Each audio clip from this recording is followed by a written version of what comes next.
Olá pessoal, tudo bem?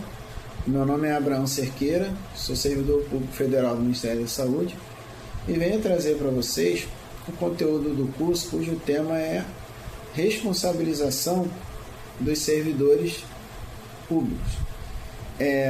Mas antes de nós tratarmos da responsabilização em si, nós temos que tecer alguns comentários introdutórios a respeito do tema. E, de início, eu posso dizer aos senhores que tudo tem muito a ver com a própria condição humana, ou seja, como seres gregários, o nosso grande poder de diferenciar os animais está na nossa comunicação e na nossa manifestação da nossa vontade interna. Ou seja, nós temos livre-arbítrio. Isso tem a ver não só com o nosso ânimos vivente, como os outros animais, mas a presença do ânimos consciente, ou seja, aquilo que trata da nossa consciência humana. Como nós somos um ser coletivo, ou seja, nós vivemos em sociedade, essa sociedade precisou ao longo dos anos ser aperfeiçoada e organizada. No primeiro momento nós tivemos os costumes, que tratam o direito consuetudinário, que embora ele seja considerado um direito de princípios, ele ainda hoje é visto como a common law na Inglaterra, que trata do direito consuetudinário costumeiro, baseado no costume da população inglesa. No caso do Brasil, o nosso sistema é por outorga constitucional, ou seja, nós estabelecemos as diretrizes, as normas programáticas básicas para que, através de agentes públicos, possa ser exercida a chamada vontade coletiva, o interesse da administração. Porque o povo, ele faz isso através do exercício do seu poder, da sua soberania. Ou seja, o povo se serve do Estado, não o contrário. É o princípio da soberania do povo, consagrado no artigo 1º, parágrafo único da nossa Constituição. Bem, dito isto, todos os elementos básicos da administração pública, que são as normas diretórias, as diretrizes para o cumprimento da lei, com relação ao servidor público, estão presentes no artigo 37 da Constituição, que são os princípios básicos da administração pública, impessoalidade, moralidade, eficiência, publicidade dos atos públicos, enfim, todos esses princípios que estão contidos no artigo 37 da Constituição.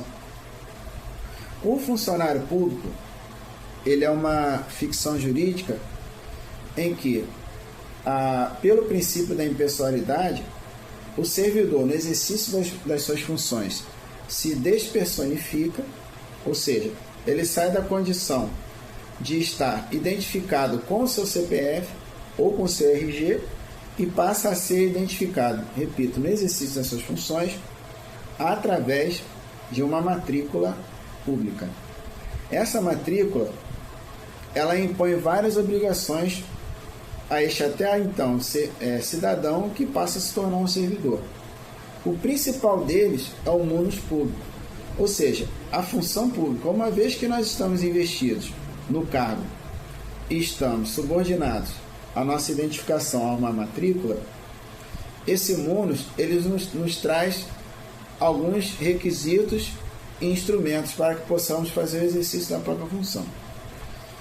O princípio da legalidade afeito ao funcionário público, ele é diferente da pessoa comum e do próprio servidor enquanto pessoa comum, quando ele não está no exercício da sua função pública, que é você fazer qualquer coisa que a lei não te proíba. É um princípio da legalidade comum. A legalidade do servidor público ela é impositiva, ou seja, nós somos obrigados a fazer o que a lei nos impõe. Esse é o princípio da legalidade impositiva afeito aos funcionários públicos. Bom, esse munus, ele traz a principal ferramenta do funcionário público, que é o poder-dever. Ou seja, o funcionário, devido a essa obrigação legal, ele pode fazer algumas coisas porque ele deve fazer.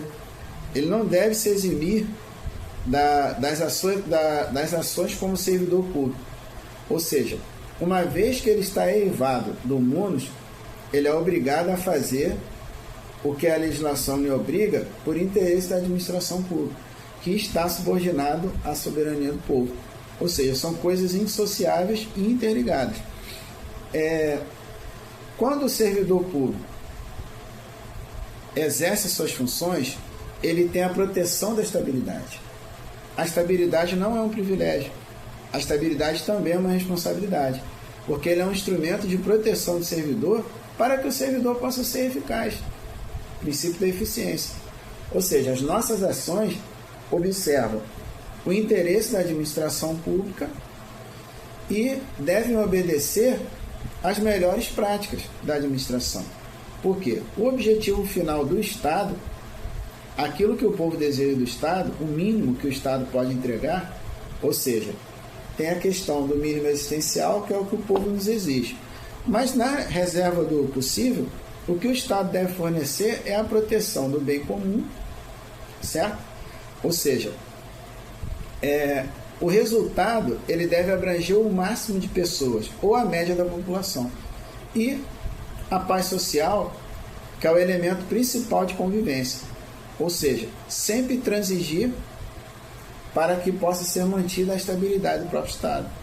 E o funcionário público tem um papel principal nisso, e importantíssimo, porque nós recebemos esse poder por delegação para que nós possamos ser atuantes.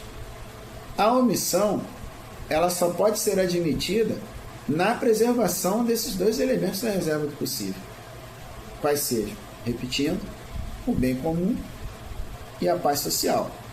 São elementos que o Estado e o servidor, enquanto Estado, representando o Estado, deve proteger. E o Estado, ele atua com o seu planejamento preventivo na criação do fato típico. Ou seja, se o servidor deve seguir a lei que lhe é imposta, a partir do momento que ele toma uma atitude contrária à lei, por ser paralela à lei, ou seja, ser uma inovação que não está prevista, ou então ele vai em afronta a qualquer desses princípios do funcionalismo público, ele comete uma falta grave que causa a instabilidade, pelo menos na sua esfera de atuação, da própria sociedade. Então, o servidor, ele abre mão, a partir desse momento, ele abre mão de toda a proteção que a sua matrícula lhe traz para que ele possa ser responsabilizado no seu CPF. É basicamente assim que o funcionário é punido. E interessante é que o planejamento está na tipificação. Ou seja, quando o Estado tipifica um crime, ele traz um elemento preventivo para que outras pessoas não o repliquem. E as ações de contingenciamento é a cessação desta ação violatória por parte do servidor. E o mais interessante é que nós vamos ver nesse curso que não só o servidor pode ser responsabilizado por ações contra a administração pública, porque o servidor ele responde por infrações e improbidade, mas juntamente com qualquer cidadão comum, ele pode vir a responder por crimes a partir do momento que ele abre mão do munus e passa a atuar fora das suas atribuições, se tornando um cidadão comum. Bom, feita esta introdução, nós também iremos ver a interligação desses fatos, o efeito jurídico deles na vida do servidor e do cidadão comum, e nós iremos analisar muitos casos que envolvem esses elementos. Então aqui eu deixo essa introdução, espero que vocês tenham gostado e se preparem, que esse é o nosso primeiro encontro, mas nós podemos nos encontrar em outras oportunidades, ok? Que Deus abençoe a todos vocês, um abraço, muito obrigado.